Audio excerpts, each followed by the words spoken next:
Тем временем Министерство транспорта опубликовало достаточно объемный предварительный отчет о крушении лайнера азербайджанских авиалиний. В нем указывается, что повреждение гидравлических систем произошло до столкновения с земной поверхностью. И, вероятно, это было вызвано внешними объектами, проникшими в воздушное судно. Ключевые пункты документа изучил Илья Кудряков.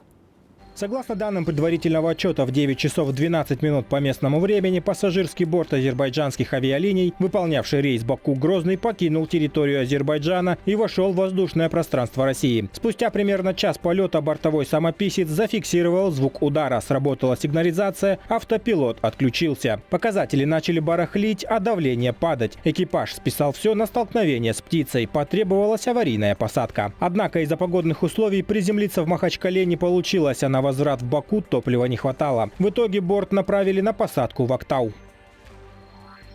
Мэйдэй, Мэйдэй, Мэйдэй, Азербайджан 8-10-2-43, Актау, вышка, добрый день. Рули управления отказали, управляем секторами газа, запрашиваем аварийную посадку на полосу 11. Снижаемся на высоту 1800 футов, будем заходить визуально. Азербайджанский 8-10-2-43, управляем секторами газа.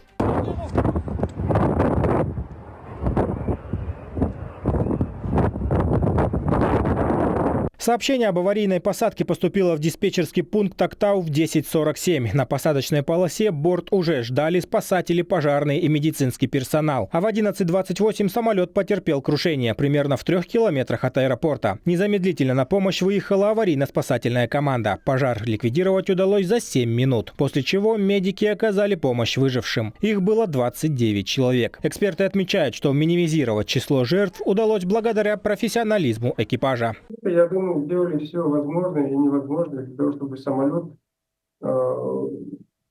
держать в воздухе час 17 минут, да, или 15 минут, плюс-минус, да. То есть неуправляемый самолет, у которого вышли из строя системы управления, да, и они сделали все возможное, чтобы безопасно, по мере возможности, посадить воздушное судно.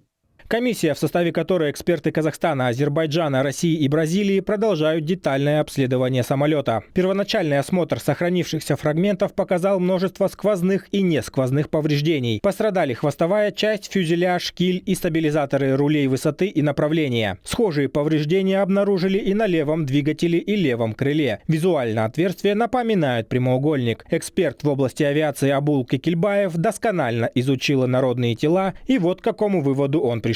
По всей видимости, если бы было бы прямое попадание на такой высоте ракеты, то самолет бы разложили бы там же.